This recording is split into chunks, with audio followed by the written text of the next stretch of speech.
आज हम बात करने वाले हैं अटेंशन स्पैन बाय ग्लोरिया मार्गबो के बारे में। बहुत समय पहले की बात है।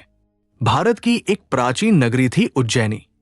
ये वही समय था जब राजा विक्रमादित्य का शासन था। उज्जैनी ज्ञान, कला और गणित का केंद्र मानी जाती थी। दूर दूर से विद्वान, व्यापारी और विद्यार्थी यहां आते थे। इस नगरी में एक युवा लेखक रहता था। उसका नाम था आर्य। आर्य का काम था राजमहल के लिए ऐतिहासिक ग्रंथ लिखना। वो दिन रात लेखन में डूबा रहता। घंटों एक ही ताड़पत्र पर बैठकर शब्दों को तराशता। उस समय डिस्ट्रैक्शंस बहुत कम थे। ना कोई तेज शोर, ना कोई बार बार ध्यान भटकाने वाली चीज।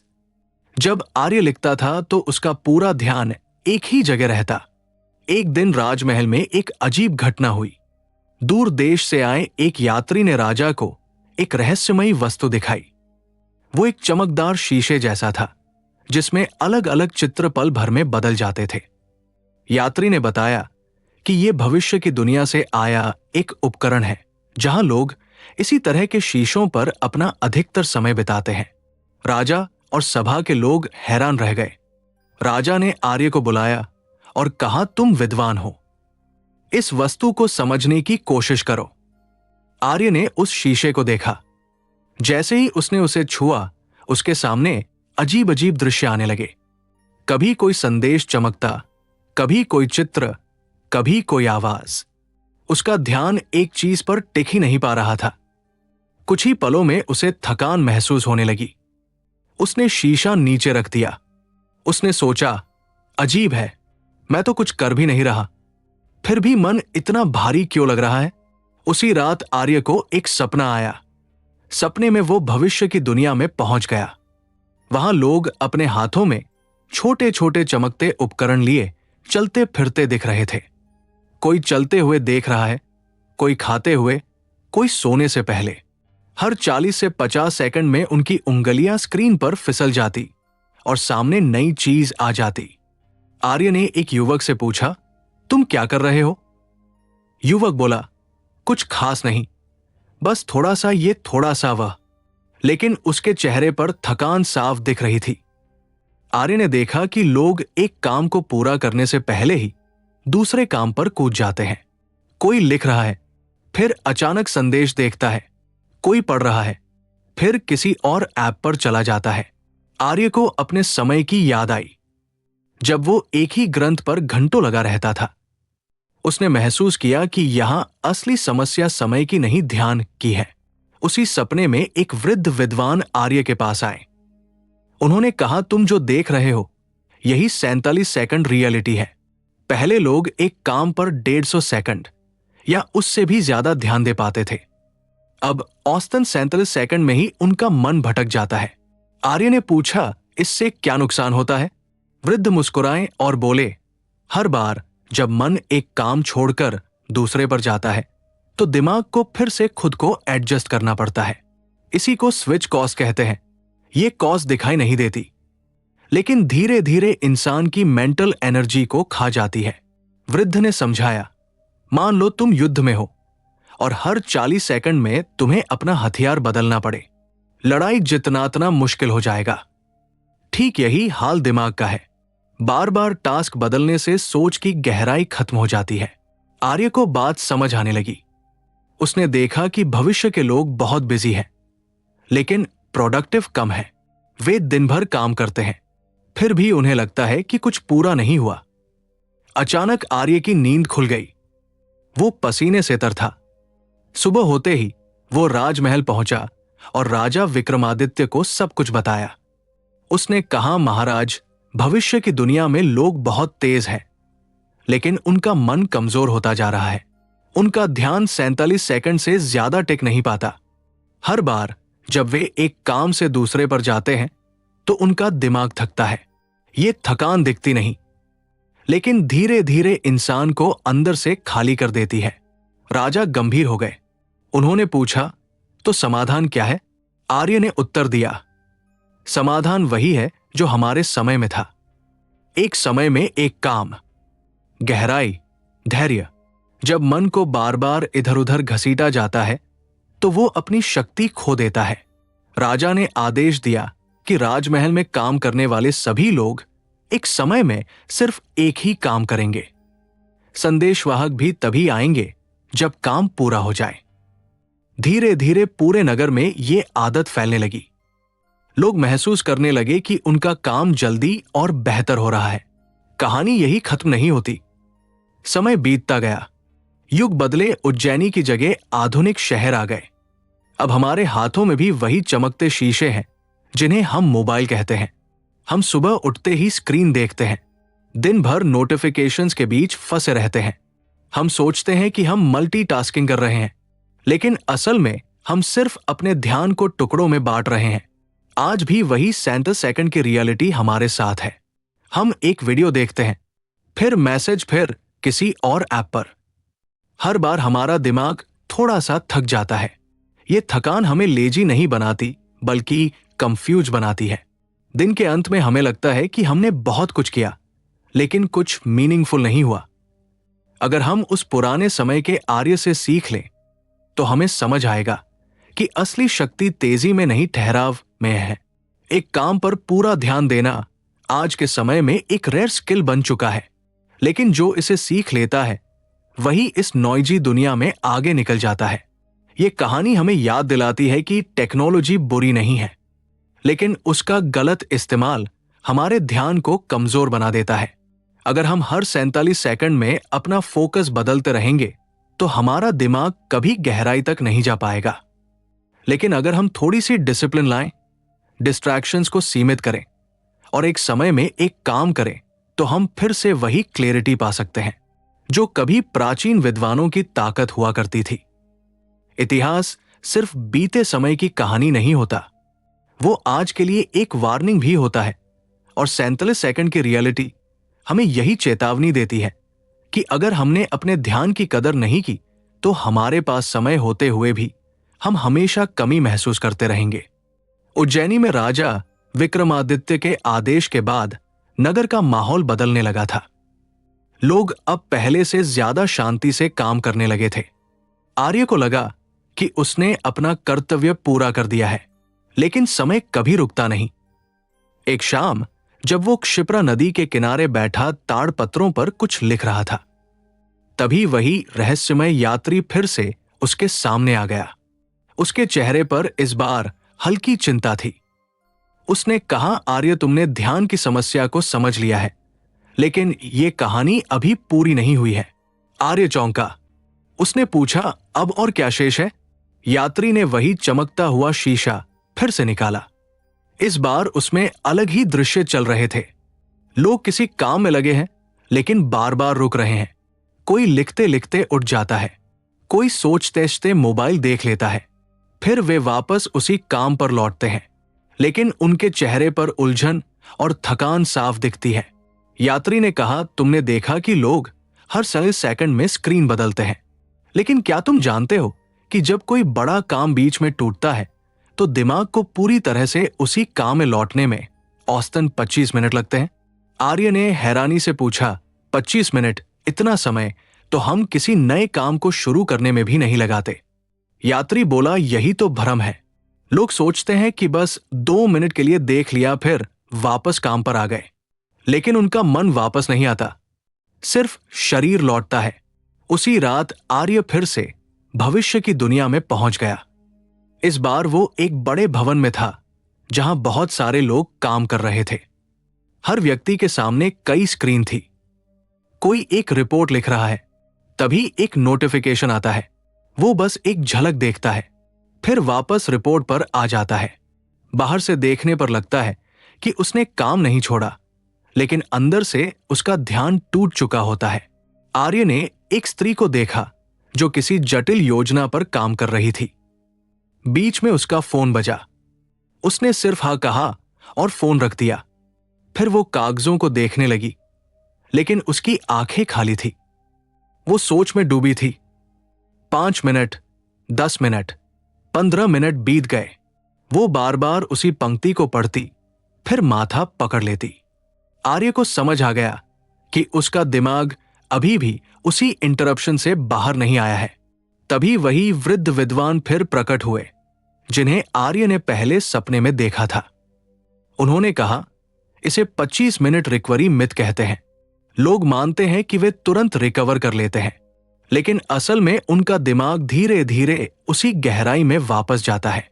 अगर काम कॉम्प्लेक्स है तो ये वापसी और भी मुश्किल हो जाती है। आर्य ने पूछा, तो इसका असर क्या होता है? वृद्ध बोले, इससे इंसान हमेशा कैचअप मोड में रहता है। उसे लगता है कि वो पीछे छूट रहा है, इसलिए वो तेजी दिखाता है, लेकिन ये तेजी उसे और थका देती है। आर्य ने चारों तरफ देखा। लोग भाग रहे थे, जल्दी जल्दी काम कर रहे थे, लेकिन किसी के चेहरे पर संतोष नहीं था।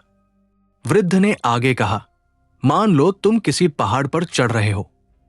हर बार जब तुम ऊपर चढ़ते हो, कोई तुम्हें नीचे धक्का दे देता है। तुम फिर से चढ़ना शुरू करते हो। कुछ देर बाद तुम्हारी ताकत खत्म हो जाएगी। यही दिमाग के साथ होता है। हर इंटरप्शन तुम्हें नीचे खींच लेता है और तुम्हें फिर से 25 मिनट लगते हैं उस ऊंचाई पर पहुंचने में। आर्य को अपने समय की याद आई।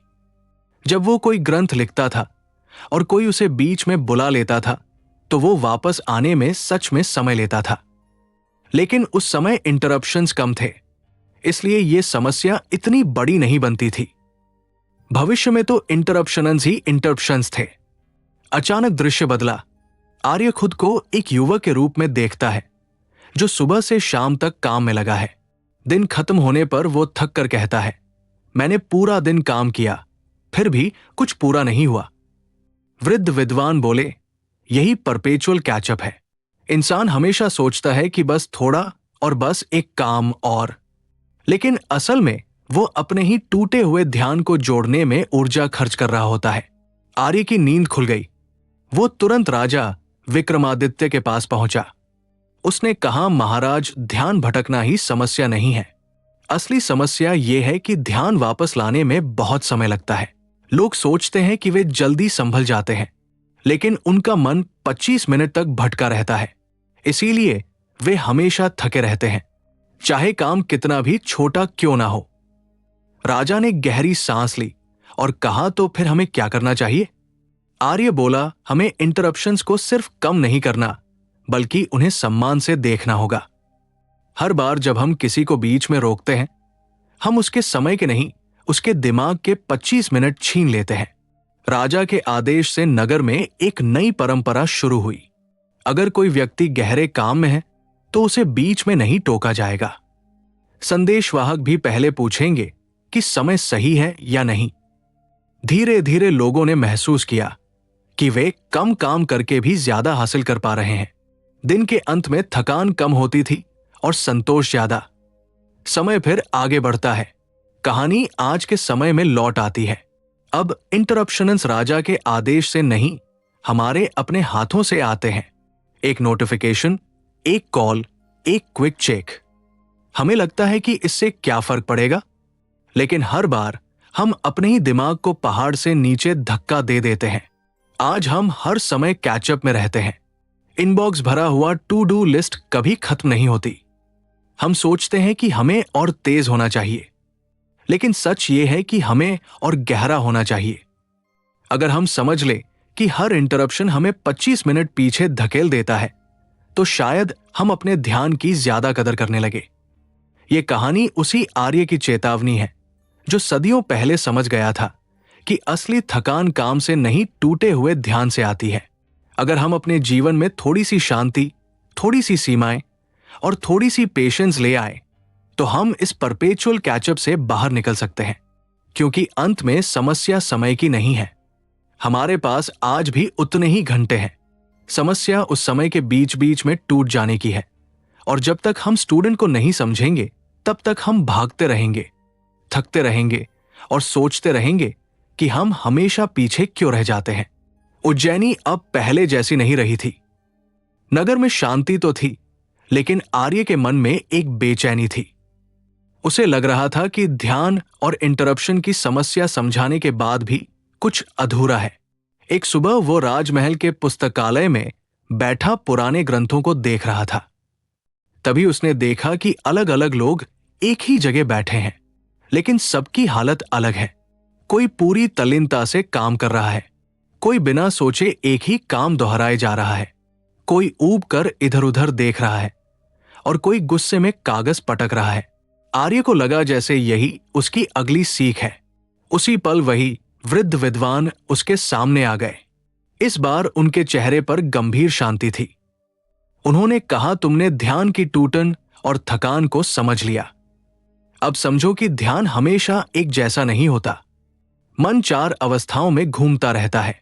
आर्य ने चारों ओर देखा। विद्वान ने इशारा किया एक युवक की ओर जो पूरी एकाग्रता से लेख लिख रहा था। उसकी आंखों में गहराई थी, चेहरे पर स्थिरता। विद्वान बोले, यह फोकस्ड अवस्था है। यहां इंगेजमेंट भी ज्यादा है और चैलेंज भी। दिमाग पूरी ताकत से काम कर रहा है, लेकिन थक नहीं रहा, बल्कि संतोष महसूस कर रहा है।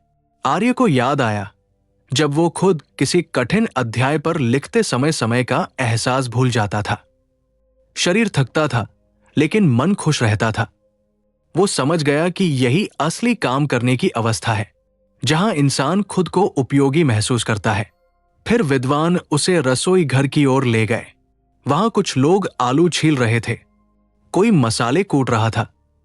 वे बातें कर रहे थे, हंस रहे थे, काम चलता जा रहा था। विद्वान बोले, यह रोट अवस्था है। यहां इंगेजमेंट तो है, लेकिन चैलेंज कम है। दिमाग पूरी तरह नहीं, आधा लगा होता है। आर्य मुस्कुराया। उसे याद आया कि कैसे सफर में चलते चलते वो मन ही मन कविताएं सोच लेता था, क्योंकि शरीर एक आसान काम में लगा होता था। ये अवस्था बुरी नहीं थी, लेकिन यहां गहराई नहीं बनती थी। इसके बाद वे नगर के चौक पर पहुंचे। कुछ लोग खाली बैठे थे, ना बात कर रहे थे, ना कोई काम। उनकी आंखों में खालीपन था। विद्वान बोले, ये बोर्डम है, ना इंगेजमेंट है, ना चैलेंज। मन को ना तो कुछ करना है, ना कुछ सीखना है। इस अवस्था में समय बहुत भारी लगता है। आर्य ने गौर किया कि यही लोग सबसे ज्यादा शिकायत करते थे। उन्हें लगता था कि समय बहुत धीरे चल रहा है, जबकि असल में उनका मन कहीं जुड़ा ही नहीं था। फिर विद्वान उसे एक कारीगर के पास ले गए, जो किसी नए औजार को समझने की कोशिश कर रहा था। वो पसीना पोंछ रहा था, कभी गुस्से में औजार पटक देता, कभी खुद को कोसता। विद्वान ने कहा, यह फ्रस्ट्रेटेड अवस्था है। यहां चैलेंज बहुत है, लेकिन इंगेजमेंट टूट चुकी है। इंसान करना तो चाहता है, लेकिन समझ नहीं पा रहा। आर्य को अपने सपनों में देखी आधुनिक दुनिया याद आ गई। लोग किसी ऐप या तकनीक से जूझते हुए गुस्सा हो जाते थे। काम कठिन लगता था, लेकिन मन उसमें रम नहीं पाता था। यही वजह थी कि वे जल्दी हार मान लेते थे। विद्वान ने कहा, समस्या ये नहीं कि हम किस काम में हैं, समस्या ये है कि हम किस अवस्था में हैं। आर्य चुपचाप सुन रहा था। विद्वान बोले, फोकस्ड और रोट अवस्थाएं ऊर्जा देती है, बोर्डम और फ्रस्ट्रेशन ऊर्जा छीन लेती है। उसी पल दृश्य बदल गया। आर्य खुद को आज के समय में पाता है। एक व्यक्ति लैपटॉप पर रिपोर्ट लिख रहा है, वो फोकस्ड है। तभी फोन पर मैसेज आता है, वो 2 मिनट के लिए देखता है, वापस आता है, लेकिन अब उसका मन काम में नहीं लग रहा। थोड़ी देर में वो बोल्ड हो जाता है। फिर कोई तकनीकी समस्या आ जाती है और वो फ्रस्ट्रेटेड हो जाता है। कुछ ही समय में वो चारों अवस्थाओं में घूम आता है। आर्य को समझ में आया कि इंटरप्शंस सिर्फ ध्यान नहीं तोड़ते, वे हमारी अटेंशन स्टेट भी बिगाड़ देते हैं। हम फोकस्ड से फ्रस्ट्रेशन में गिर जाते हैं और वहां से बोर्डम में फंस जाते हैं। दिन के अंत में हमें लगता है कि हम बहुत काम कर रहे हैं, जबकि असल में हम बस अवस्थाएं बदल रहे होते हैं। उसकी नींद खुली। वो सीधे राजा विक्रमादित्य के पास गया। उसने कहा, महाराज, हर काम में एक ही तरह का ध्यान नहीं लगता। अगर हम लोगों को समझा दे कि कौन सी अवस्था उन्हें आगे बढ़ाती है और कौन सी उन्हें थकाती है, तो वे खुद ही बेहतर काम करने लगेंगे। राजा ने पूछा, तो हमें क्या सिखाना चाहिए? आर्य बोला, उन्हें फोकस्ड अवस्था की कद्र सिखानी चाहिए। जब काम कठिन हो और मन लगा हो तो बीच में ना रोके। रोट काम को आराम के लिए इस्तेमाल करें। बोर्डम को पहचाने और उससे बाहर निकले। फ्रस्ट्रेशन में रुके नहीं। या तो मदद लें या विराम लें। राजा के आदेश से नगर में ये समझ फैलने लगी। लोग अब ये पहचानने लगे कि वे किस अवस्था में हैं। अगर कोई फ्रस्ट्रेटेड होता तो वो जिद नहीं करता बल्कि थोड़ा रुक जाता। अगर बोर होता तो कोई मीनिंगफुल काम ढूंढ लेता। फोकस्ड समय को सबसे कीमती माना जाने लगा। समय फिर आगे बढ़ता है। कहानी आज के जीवन से जुड़ जाती है। आज हम भी इन्हीं 4 अवस्थाओं में घूमते रहते हैं। हम अक्सर फ्रस्ट्रेशन को प्रोडक्टिविटी समझ लेते हैं और बोरिंग को आराम। लेकिन असल आराम रोट में है और असली काम फोकस्ड में। यह कहानी हमें सिखाती है कि ध्यान सिर्फ होने या ना होने की चीज नहीं है। ध्यान की क्वालिटी होती है। अगर हम ये समझ ले कि हमारा मन किस अवस्था में है तो हम खुद को बेहतर दिशा दे सकते हैं। आर्य की कहानी यही हमें छोड़ जाती है, एक सवाल के साथ, आज तुम किस अवस्था में हो और क्या वो अवस्था तुम्हें आगे ले जा रही है या धीरे धीरे थका रही है। उज्जैनी में अब लोग ध्यान की अवस्थाओं को पहचानने लगे थे। कोई कहता अभी मेरा मन फोकस्ड है, मुझे मत टोको, तो कोई मुस्कुरा कर बोलता मैं अभी रोड काम कर रहा हूं। बात कर सकते हो। नगर पहले से ज्यादा समझदार लगने लगा था, लेकिन आर्य को अब भी लगता था कि ध्यान की इस पूरी कहानी में एक आखिरी परत बाकी है। वो देख रहा था कि लोग सब कुछ जानने के बावजूद कभी कभी बेवजह थक जाते हैं, छोटी छोटी बातों पर गलत फैसले ले लेते हैं और शाम होते होते बिना वजह किसी तुच्छ चीज में उलझ जाते हैं। एक शाम वो महल के अस्तबल के पास बैठा था। वहां घोड़े तैयार किए जा रहे थे। एक अनुभवी सारथी अपने शिष्य को समझा रहा था। घोड़ा तेज तब तक ही दौड़ सकता है जब तक उसमें दम है। अगर रास्ता लंबा है तो बीच बीच में उसे आराम देना पड़ता है। ये बात सुनते ही आर्य के मन में कुछ क्लिक हुआ। उसी पल उसे महसूस हुआ कि ध्यान भी कुछ ऐसा ही है। रात को वही वृद्ध विद्वान फिर आए। इस बार उनके हाथ में एक छोटा सा दीपक था जिसमें तेल कम भरा हुआ था। उन्होंने दीपक जलाया और कहा, देखो ये दीपक तुम्हारा ध्यान है। आर्य ने पूछा और तेल विद्वान मुस्कुराए, तेल तुम्हारी मेंटल एनर्जी है या सीमित है। उन्होंने दीपक को हवा से बचाते हुए कहा, हर बार जब तुम ध्यान लगाते हो, मल्टीटास्किंग करते हो या किसी डिस्ट्रैक्शन को रोकते हो तो थोड़ा सा तेल जल जाता है। आर्य ने कहा, लेकिन ध्यान लगाना तो अच्छा है। विद्वान बोले, हाँ, लेकिन तेल फिर भी खर्च होता है। फर्क बस इतना है कि सही जगह जलाया गया तेल रोशनी देता है और गलत जगह जलाया गया तेल सिर्फ धुआं। उसी क्षण आर्य को फिर भविष्य की दुनिया दिखाई देने लगी। एक व्यक्ति सुबह उठते ही फोन उठाता है। अभी कुछ खास काम शुरू भी नहीं हुआ, लेकिन नोटिफिकेशन से लड़ते लड़ते उसका ध्यान खर्च होने लगता है। वो खुद से कहता है, नहीं देखूंगा, लेकिन यही रेजिस्टेंस भी उसके ध्यान का तेल जलाती है। दोपहर तक वो व्यक्ति कई छोटे छोटे फैसले कर चुका होता है। किस मैसेज का जवाब देना है, किसे इग्नोर करना है, किस वीडियो को स्किप करना है। बाहर से देखने पर लगता है कि ये सब ट्रिवियल है, लेकिन अंदर से उसका ध्यान का टैंक धीरे धीरे खाली हो रहा होता है। आर्य ने देखा कि शाम होते होते वही व्यक्ति बिना सोचे समझे स्क्रॉल करने लगता है। वो जानता है कि ये समय की बर्बादी है, लेकिन अब उसमें रोकने की ताकत नहीं बची। विद्वान की आवाज गूंजी, जब ध्यान का टैंक खाली हो जाता है तो इंसान माइंडलेस चीजों की तरफ खींच जाता है। इसलिए नहीं कि वो बेवकूफ है, बल्कि इसलिए कि उसके पास अब रोकने की ऊर्जा नहीं है। आर्य को अपने समय की एक घटना याद आई। एक दिन उसने पूरा दिन कठिन लेखन किया था। शाम को किसी ने उससे एक साधारण निर्णय पूछ लिया, किसे भेजा जाए किसे नहीं। उसने बिना सोचे गलत नाम बता दिया। बाद में उसे खुद पर गुस्सा आया। अब वो समझ रहा था कि उस समय उसका ध्यान का टैंक खाली था। विद्वान बोले, यही वजह है कि थके हुए लोग खराब फैसले लेते हैं। वे तुरंत सुख देने वाली चीजों की ओर भागते हैं, जैसे बिना सोचे खाना, बेवजह बातें करना या आज के समय में एंडलेस स्क्रॉलिंग। दृश्य फिर बदला। आर्य उज्जैनी के बाजार में था। एक व्यापारी सुबह से ग्राहकों से मोलभाव कर रहा था। दोपहर तक वो शांत था, लेकिन शाम को वो चिड़चिड़ा हो गया। एक छोटे से सौदे में उसने नुकसान कर लिया। आर्य ने अब समझ लिया कि ये व्यापारी बुरा नहीं था, बस उसका ध्यान का टैंक खाली हो चुका था। अगली सुबह आर्य राजा विक्रमादित्य के पास गया।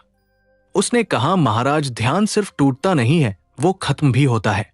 हर इंसान के पास एक सीमित मात्रा में ध्यान होता है। अगर हम उसे बेकार की चीजों में खर्च कर देंगे तो जरूरी फैसलों के लिए कुछ बचेगा ही नहीं। राजा ने पूछा, तो हमें क्या करना चाहिए? आर्य बोला, जैसे हम धन को संभाल कर खर्च करते हैं वैसे ही ध्यान को भी। सुबह का समय जब टैंक भरा होता है उसे सबसे जरूरी काम के लिए रखें। छोटे छोटे डिस्ट्रैक्शंस पर ध्यान ना गवाएं और जब लगे कि टैंक खाली हो रहा है तो खुद को दोष ना दें बल्कि विश्राम दें। राजा ने यह बात पूरे नगर में फैलाने का आदेश दिया। लोग अब अपने दिन को नए नजरिए से देखने लगे। वे समझने लगे कि थकान सिर्फ शरीर की नहीं होती, ध्यान की भी होती है।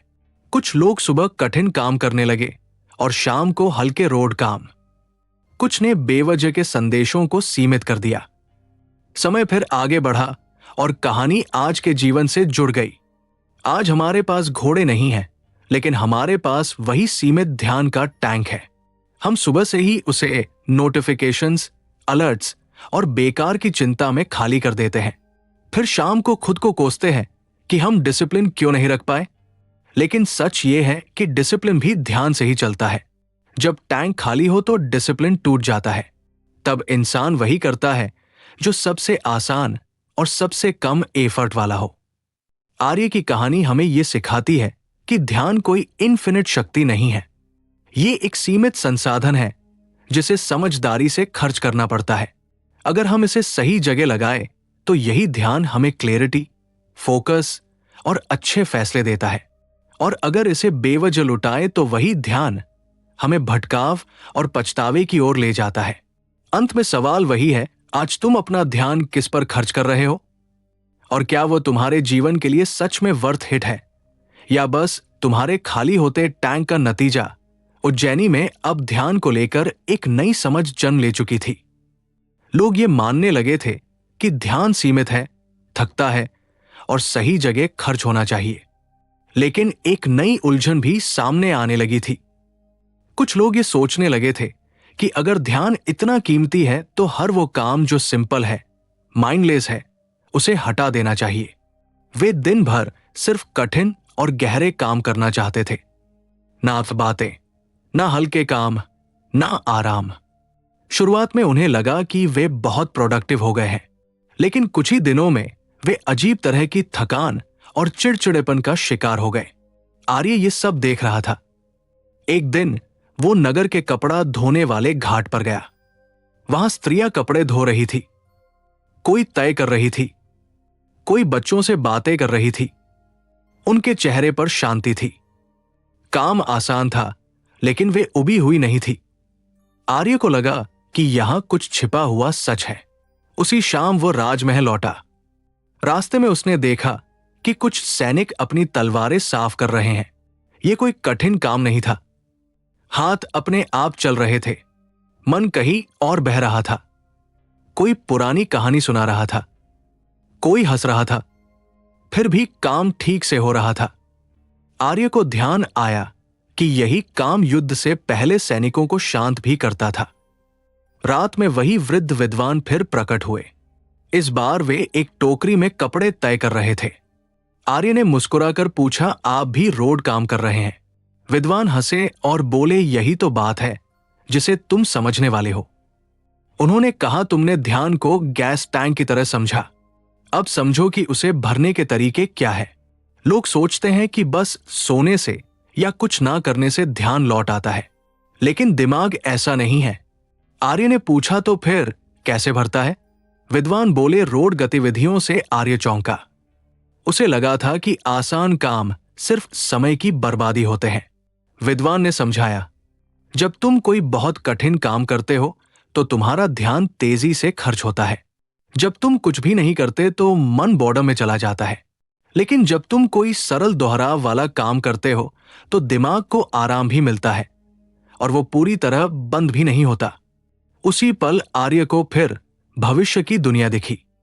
एक व्यक्ति दिन भर कठिन बैठकों और फैसलों में उलझा हुआ था। शाम को वो थक कर सोफे पर गिर पड़ा। उसने फोन उठाया और बिना सोचे स्क्रॉल करने लगा। उसका ध्यान और भी खाली हो गया। अगले दिन वो और थका हुआ उठा। फिर दृश्य बदला। वही व्यक्ति शाम को फोन छोड़कर कपड़े तय करने लगा। हाथ अपने आप चल रहे थे। दिमाग धीरे धीरे शांत हो रहा था। वो बिना एफर्ट के सोच पा रहा था। थोड़ी देर बाद उसे अगले दिन के लिए एक अच्छा विचार सूझा। विद्वान की आवाज आई, यही फर्क है माइंडलेस स्क्रॉलिंग और रोड एक्टिविटी में। आर्य ने समझा कि रोड काम पूरी तरह माइंडलेस नहीं होते। वे दिमाग को हल्का सा इंगेज रखते हैं ताकि वो बोर्डम में ना जाए। साथ ही वे इतना आसान होते हैं कि ध्यान का टैंक फिर से भरने लगता है। विद्वान बोले, समस्या तब होती है जब लोग रोड काम को दोषी मान लेते हैं। वे सोचते हैं कि हर पल प्रोडक्टिव होना चाहिए, लेकिन दिमाग मशीन नहीं है। उसे रिदम चाहिए, कभी गहराई कभी हल्कापन। आर्य को अपने समय की याद आई। जब वो लंबे लेखन के बाद बगीचे में टहलता था, या दीपक साफ करता था, या ताड़पत्र गिनता था, तब उसे लगता था कि वो काम नहीं कर रहा, लेकिन असल में वही समय उसे अगले गहरे काम के लिए तैयार करता था। अगले दिन आर्य राजा विक्रमादित्य के पास गया। उसने कहा, महाराज, हमने लोगों को फोकस और डिसिप्लिन सिखाया, लेकिन अब हमें उन्हें संतुलन भी सिखाना होगा। राजा ने पूछा, कैसा संतुलन? आर्य बोला, हर आसान काम बुरा नहीं होता। कुछ काम ऐसे होते हैं जो ध्यान को वापस भरते हैं। अगर हम उन्हें खत्म कर देंगे तो लोग अंदर से सूख जाएंगे। राजा ने नगर में ये बात फैलाने का आदेश दिया। अब लोग अपने दिन में जानबूझकर रोटेट गतिविधियों के लिए समय निकालने लगे। कोई बगीचे में पौधों को पानी देता, कोई सामान जमाता, कोई हल्का संगीत सुनते हुए चलने लगता। इन कामों को अब आलस्य नहीं माना जाता था, बल्कि तैयारी माना जाता था। समय फिर आगे बढ़ता है और कहानी आज के जीवन से जुड़ जाती है। आज हम भी यही गलती करते हैं। हम सोचते हैं कि अगर हम कपड़े तय कर रहे हैं, बर्तन धो रहे हैं या कोई सिंपल गेम खेल रहे हैं तो हम समय बर्बाद कर रहे हैं। लेकिन सच ये है कि यही समय हमारे ध्यान के टैंक को धीरे धीरे भरता है। जब हम रोड काम छोड़ देते हैं तो हमारे पास सिर्फ दो विकल्प बचते हैं, या तो बहुत कठिन काम या फिर पूरी तरह माइंडलेस डिस्ट्रैक्शन। दोनों ही लंबे समय में नुकसान पहुंचाते हैं। रोड गतिविधियां वो बीच का पुल है जो हमें बर्न आउट से बचाती है। आर्य की कहानी हमें यह सिखाती है कि जीवन सिर्फ डीप वर्क और रेस्ट का खेल नहीं है। इनके बीच एक तीसरी चीज भी जरूरी है, हल्का दोहराव वाला शांत काम। यही काम हमें बोर होने से बचाता है और थके हुए ध्यान को फिर से जीवित करता है। अगर हम अपने दिन में इस तरह की गतिविधियों को सम्मान देंगे तो हम खुद को ज्यादा शांत, ज्यादा रचनात्मक और ज्यादा संतुलित पाएंगे। क्योंकि कभी कभी आगे बढ़ने के लिए तेज दौड़ना नहीं, बल्कि आराम से चलते हुए सांस लेना ज्यादा जरूरी होता है। और यही उज्जैनी से चली ये कहानी आज हमें ये याद दिलाने आती है कि हर माइंडलेस दिखने वाला काम बेकार नहीं होता। कुछ काम चुपचाप हमारे भीतर वो शक्ति वापस भर देते हैं जिसकी हमें अगली बड़ी चुनौती के लिए जरूरत होती है। उज्जैनी में अब ध्यान को लेकर लोग पहले से ज्यादा सजग हो चुके थे। वे जानते थे कि ध्यान थकता है, भरता है और हल्के काम भी जरूरी होते हैं। लेकिन आर्य ने एक अजीब बात नोटिस की। कई बार ऐसा होता था कि कोई व्यक्ति शांति से काम कर रहा होता, कोई उसे बुलाता नहीं, कोई शोर नहीं होता, फिर भी वो अचानक रुक जाता। वो खुद ही उठकर इधर उधर देखने लगता बिना किसी कारण के। आर्य को ये बात खटकने लगी। एक दिन वो राजमहल के बगीचे में बैठा एक युवक को लिखते हुए देख रहा था। माहौल शांत था, ना कोई संदेशवाहक, ना कोई आवाज। फिर भी वो युवक हर कुछ पलों में रुकता, आकाश की ओर देखता, फिर ताड़पत्र पलटता, फिर कुछ सोचकर कलम नीचे रख देता।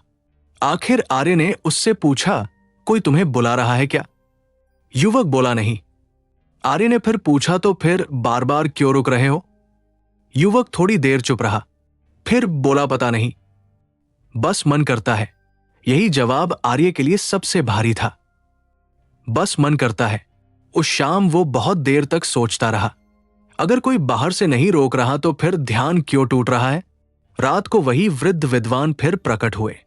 इस बार वे खाली हाथ थे, लेकिन उनकी आंखों में गहरी समझ थी। आर्य ने बिना भूमिका के पूछ लिया, लोग खुद ही अपना ध्यान क्यों तोड़ देते हैं? विद्वान मुस्कुराए, क्योंकि वे इसके आदी हो चुके हैं। उन्होंने आर्य को फिर भविष्य की दुनिया दिखाई। एक व्यक्ति अपने कमरे में अकेला बैठा काम कर रहा था। फोन साइलेंट था, कोई नोटिफिकेशन नहीं आया। फिर भी उसने अचानक फोन उठाया। स्क्रीन देखी, कुछ नहीं था। फिर उसने दूसरा ऐप खोला, फिर तीसरा। कोई वजह नहीं, कोई जरूरत नहीं। आर्य ने हैरानी से पूछा, ये क्यों कर रहा है? इसे तो किसी ने नहीं टोका। विद्वान बोले, यही इंटरनल इंटरप्शन है। बाहर से कोई नहीं बुला रहा, लेकिन अंदर से एक आवाज कह रही है, देख लो, शायद कुछ नया हो। बस एक सेकंड आर्य को समझ आने लगा कि समस्या सिर्फ बाहरी शोर की नहीं है। ये आदत बन चुकी थी, जैसे कोई व्यक्ति बिना भूख के भी कुछ चबाता रहता है। विद्वान ने कहा, पहले लोग ध्यान तब बदलते थे जब कोई कारण होता था। अब कारण की जरूरत नहीं रही। दिमाग को बार बार बदलने की कंडीशनिंग हो चुकी है। आर्य ने पूछा, कैसी कंडीशनिंग? विद्वान बोले, हर बार जब तुम बोर्डम, हल्की कठिनाई या थोड़ी असहजता महसूस करते हो और तुरंत कुछ और करने लगते हो, तो दिमाग सीख जाता है कि रुकना नहीं है, भाग जाना है। दृश्य बदला। आर्य ने देखा कि एक व्यक्ति कोई कठिन काम कर रहा है। जैसे ही काम थोड़ा मुश्किल हुआ, उसने खुद को उठने दिया। कोई मैसेज नहीं आया था, बस अंदर से बेचैनी हुई थी। विद्वान बोले, ये फ्रस्ट्रेशन से भागना है। फिर उन्होंने एक और व्यक्ति दिखाया। वो आसान काम कर रहा था, लेकिन थोड़ी देर में उसे मजा नहीं आया। उसने खुद ही ध्यान बदल लिया। विद्वान बोले, ये बोर्डम से भागना है। आर्य ने महसूस किया कि इंटरनल इंटरप्शन असल में डिस्कंफर्ट से बचने का तरीका है। दिमाग को जब भी थोड़ा अजीब, भारी या उबाऊ लगता है, वो तुरंत एस्केप ढूंढता है। उसी क्षण आर्य को अपने जीवन की कई बातें याद आई। कितनी बार उसने खुद ही लेखन बीच में छोड़ा था, सिर्फ इसलिए कि एक पंक्ति ठीक से नहीं बन रही थी। कोई उसे बुला नहीं रहा था, बस उसका मन भागना चाहता था। विद्वान बोले, लोग नोटिफिकेशंस को दोष देते हैं, लेकिन सच ये है कि नोटिफिकेशन आने से पहले ही उंगली तैयार रहती है। आर्य चुप हो गया। ये बात गहरी थी। अगले दृश्य में आर्य ने उज्जैनी के ही लोगों को देखा। एक व्यापारी हिसाब कर रहा था, कोई उसे परेशान नहीं कर रहा था। फिर भी वो बार बार बाहर झांक रहा था। एक छात्र पढ़ रहा था, लेकिन हर कुछ देर में पन्ने बदल रहा था, जैसे कहीं और कुछ छूट ना जाए। विद्वान ने कहा, यह आदत धीरे धीरे बनती है। पहले बाहरी इंटरप्शंस होते हैं, फिर दिमाग खुद ही उनकी नकल करने लगता है, जैसे शरीर बिना चोट के भी दर्द महसूस करने लगता है। आर्य ने पूछा, तो इससे बाहर कैसे निकला जाए? विद्वान बोले, पहला कदम यह मानना है कि हर इंटरप्शन बाहर से नहीं आता। कई बार दुश्मन भीतर होता है। सुबह होते ही आर्य राजा विक्रमादित्य के पास पहुंचा। उसने कहा, महाराज, हमने नगर को शोर से बचा लिया, लेकिन अब हमें लोगों को खुद से बचाना होगा। राजा ने आश्चर्य से पूछा, खुद से? आर्य बोला, हा, लोग बिना वजह खुद ही अपना ध्यान तोड़ देते हैं। उन्हें लगता है कि कोई बाहर से कारण होगा, लेकिन असल में वे डिस्कंफर्ट से भाग रहे होते हैं। राजा ने आदेश दिया कि लोगों को यह सिखाया जाए कि जब मन खुद ही भागना चाहे तो उसे तुरंत मान ना लिया जाए, थोड़ी देर ठहरना सिखाया जाए। नगर में अब एक नई आदत पनपने लगी। जब कोई व्यक्ति काम के बीच अचानक उठना चाहता तो वो खुद से पूछता, क्या सच में कोई जरूरत है या बस आदत है? कई बार जवाब आता, बस आदत। धीरे धीरे लोगों ने महसूस किया कि हर बेचैनी पर प्रतिक्रिया देना जरूरी नहीं। कुछ बेचैनियां खुद ही शांत हो जाती है अगर उन्हें भागने का रास्ता ना दिया जाए। समय आगे बढ़ा और कहानी फिर आज के जीवन से जुड़ गई। आज हम भी यही करते हैं। फोन साइलेंट होता है, फिर भी हम उसे उठा लेते हैं। कोई संदेश नहीं होता फिर भी हम स्क्रॉल करने लगते हैं। हम कहते हैं कि दुनिया हमें डिस्ट्रैक्ट कर रही है, लेकिन सच ये है कि हमारा दिमाग डिस्ट्रैक्शन मांगने लगा है। हम इतने कंडीशन हो चुके हैं कि शांति भी हमें असहज लगने लगी है। गहराई में जाने से पहले ही हम खुद को बाहर खींच लेते हैं। आर्य की कहानी या हमें एक आईना दिखाती है। ध्यान सिर्फ बाहर से छीना नहीं जाता, हम खुद भी उसे बांट देते हैं। जब तक हम ये नहीं पहचानेंगे कि हमारी उंगली कब खुद ही भाग रही है, तब तक कोई भी नोटिफिकेशन बंद कर देने से फर्क नहीं पड़ेगा। यदि इस कहानी ने आपके हृदय को छू लिया हो तो ऑडियो बुक गैंग का हिस्सा बनिए। सब्सक्राइब करें, फॉलो करें और इसे अपने प्रियजनों के साथ साझा करें, क्योंकि अगली बार हम शब्दों की ऐसी दुनिया लाएंगे जो आपकी सोच को एक नई दिशा दे सकती है। जय हो।